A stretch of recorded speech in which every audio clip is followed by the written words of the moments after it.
நண்பர்களே, இணையத்திலிருந்து உங்கள் இதயங்களை நோக்கி பாஸ்ட், பிரசன்ட், ஃபியூச்சர் விஷயங்களை அள்ளித் தரும் புதையல். மறக்காம நீங்கள் லைக் மற்றும் சப்ஸ்கிரைப் செஞ்சிடுங்க. ஃப்ரெண்ட்ஸ், இன்னைக்கு நம்ம கார்கில் போரை பற்றி தான் பார்க்க போகிறோம். நம்ம கார்கில் போரை பற்றி பார்க்கணும்னா இந்தியாவோட இண்டிபெண்டன்ஸ் அப்போ என்ன நடந்துச்சுன்னு தெரிஞ்சுக்கணும். நம்ம எல்லாருக்கும் இந்தியாவுக்கு 15th August 1947 இண்டிபெண்டன்ஸ் டே கிடச்சதுன்னு தெரியும். அதுக்கு முந்தைய நாளில், அதாவது 14th August 1947 அன்னைக்கு ஈஸ்ட் பாகிஸ்தான், வெஸ்ட் பாகிஸ்தான், பாகிஸ்தான்னு பிரிஞ்சுது. இந்தியா இண்டிபெண்டன்ஸ்க்கும் கார்கில் போருக்கும் என்ன சம்மந்தம்னு உங்கள் மைண்ட் வாய்ஸ் கேட்குறது புரியுது.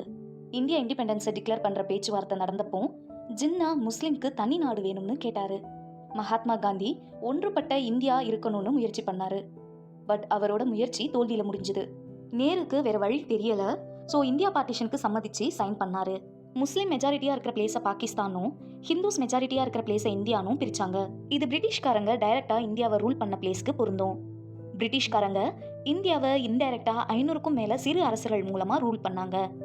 அவங்க இந்தியா இல்லைனா பாகிஸ்தான் கூட அவங்க விருப்பப்படி சேரலாம்னு, இல்லை தனியாகவும் இருக்கலாம்னு 1947 இந்தியன் இண்டிபெண்டன்ஸ் ஆக்ட்ல சொன்னாங்க. பெரும்பாலான சுயராஜ்ய பகுதி இந்தியா இல்லை பாகிஸ்தான் கூட இணைஞ்சுது. காஷ்மீர் ஆண்ட மன்னர் ஹரிசிங் ஒரு இந்து.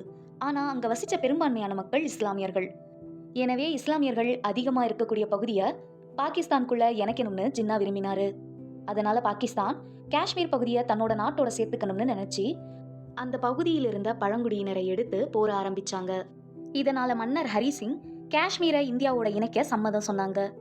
இந்தியா அக்ரிமெண்ட்ல சைன் பண்றதுக்கு முன்னாடியே காஷ்மீரோட பாதி நிலப்பகுதியை பாகிஸ்தானோட பழங்குடி மற்றும் மிலிட்ரி பிடிச்சிட்டாங்க. அதான் பாகிஸ்தான் ஆக்கிபைட் காஷ்மீரா இருக்கு. அண்ட் இந்தியா இணைஞ்ச பகுதி இந்தியா அட்மினிஸ்ட்ரேட் காஷ்மீர்னு இருக்கு. இந்த இந்தியா பாகிஸ்தான் வார் 22 அக்டோபர் 1947 ஆரம்பிச்சு 1 ஜனவரி 1949 அப்போ யுனைடெட் நேஷன்ஸ் தலையீட்டில் யார் எங்கே இருக்காங்களோ அங்கேயே இருக்கணும்னு சீஸ் ஃபயர் லைனை போட்டு போற டெம்பரரியாக நிறுத்துறாங்க. ஸோ இப்போ புரிஞ்சிருக்கும், அந்த லைன் பெர்மனன்ட் பவுண்டரி இல்லை. ஸோ பாகிஸ்தானோட லட்சியம் காஷ்மீரை அடைகிறது. அதுக்கப்புறம் 1971 இந்தியா பாகிஸ்தான் வார் நடந்துச்சு. அதோட ரிசல்ட் சீஸ் ஃபயர் லைனை லைன் ஆஃப் கண்ட்ரோலாக மாற்றினாங்க. 1948 மற்றும் 1971 போரில் இந்தியாவை டைரக்டாக ஜெயிக்க முடியாதுன்னு தெரிஞ்ச பாகிஸ்தான் இப்போ ஒரு மறைமுக போரை தொடர்றாங்க. இந்த இடம் பேரு கார்கில். இதான் 1999 கார்கில் வாரா மாறிச்சு. கார்கில் பார்த்தீங்க அப்படின்னா ஸ்ரீநகர்ல இருந்து 25 கிலோமீட்டர் தூரத்தில் இருக்கு. ஸ்ரீநகரையும் லே நகரையும் இணைக்கக்கூடிய தேசிய நெடுஞ்சாலை மட்டும்தான் கார்கில் போகும் வழி. இந்த பிரதேசம் ரொம்ப கரடு முரடான மலைகள் இருக்கிற பகுதி. இதனால இந்த வழி மட்டும்தான் டிரான்ஸ்போர்ட்டுக்கு யூஸ் ஆகுது. தரைப்பகுதியில் 16,000 அடியிலிருந்து 18,000 அடி உயரத்தில் எல்லை கட்டுப்பாடு கோடு இருக்கு. இந்த கோட்டோட 2 பக்கத்திலும் பாகிஸ்தான் மற்றும் இந்திய ராணுவ முகாம்கள் இருக்கு. அந்த பகுதியில் குளிர் பார்த்தீங்கன்னா -48 டிகிரி வரை போகும். அந்த சமயத்தில் 2 நாட்டு ராணுவ வீரர்களும் அவங்க இடத்தை விட்டுட்டு குளிர்காலம் முடிஞ்ச பின்னாடி தான் மீண்டும் வருவாங்க. இந்த சூழ்நிலையில பாகிஸ்தான் ஒரு திட்டத்தை தீட்டுது. அந்த திட்டத்தில் பார்த்தீங்கன்னா கார்கில் பகுதியில் ஊடுருவ ஸ்ரீநகர் லே நெடுஞ்சாலையை துண்டாக்கிட்டா இந்தியாவை ஈஸியாக தாக்கிடலான்னு பிளான் பண்ணுறாங்க. இந்த பிளான் பல வருஷமாக பிளானாகவே இருந்துச்சு. இந்த நிலையில காஷ்மீர் பிரச்சனையை பேசி தீர்த்துக்க 1999 2 நாடுகளும் லாகூர் ஒப்பந்தத்தில் கையெழுத்திடுது. இதையடுத்து பாரத பிரதமரா இருந்த வாஜ்பாய் பாகிஸ்தானுக்கு பஸ் திட்டத்தை தொடங்கி வச்சாரு.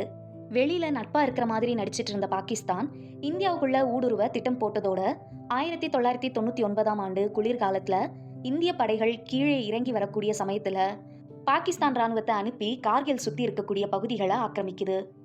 இதையடுத்து இந்திய ராணுவ நிலைகளை பாகிஸ்தான் ராணுவம் எல்லை கட்டுப்பாட்டு கோட்டை டைம் லைனை தாண்டி பெரும் பகுதியை அதோட கட்டுப்பாட்டில் கொண்டு வருது. பாகிஸ்தான் 130 சதுர கிலோமீட்டர்ல இருந்து 200 சதுர கிலோமீட்டர் வரைக்கும் கார்கில் பகுதியில ஊடுருவி இருந்தாங்க. இதுல முஷ்கோ பள்ளத்தாக்கு, டிராஸ் பகுதியில இருக்கிற மார்போலோ மலைமுகடுகள், கார்கிலுக்கு பக்கத்துல இருக்கிற கச்சர் சிந்து நதியின் கிழக்கு பகுதியில் இருக்கக்கூடிய படாலிக் பகுதி, எல்லையோரத்தில் இருக்கும் சோர்பாட்லா பகுதி, சியாசின் பனிமலைக்கு தெற்கே இருக்கக்கூடிய துர்தோக் பகுதிங்க எல்லாமே பாகிஸ்தான் வசம் போயிருச்சு. அது மட்டும் இல்லாம இந்திய ராணுவ நிலைகளை கைப்பற்றி ஒரு புதிய ராணுவ தளத்தையே அமைச்சிடுச்சு.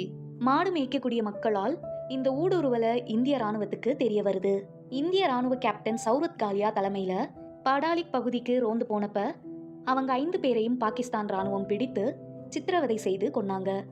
ஆரம்பத்துல இதை தீவிரவாதிகளின் செயலா இருக்கும்னு நினைச்ச இந்திய ராணுவம் அதுக்கப்புறம் கார்கில்ல இருந்த ராணுவ கிடங்க நோக்கி வீசப்பட்ட குண்டால ராணுவ கிடங்கு சேதமானது. அப்பதான் பாகிஸ்தான் ராணுவம் ஊடுருவி இருக்குன்னு உறுதிப்படுத்துறாங்க.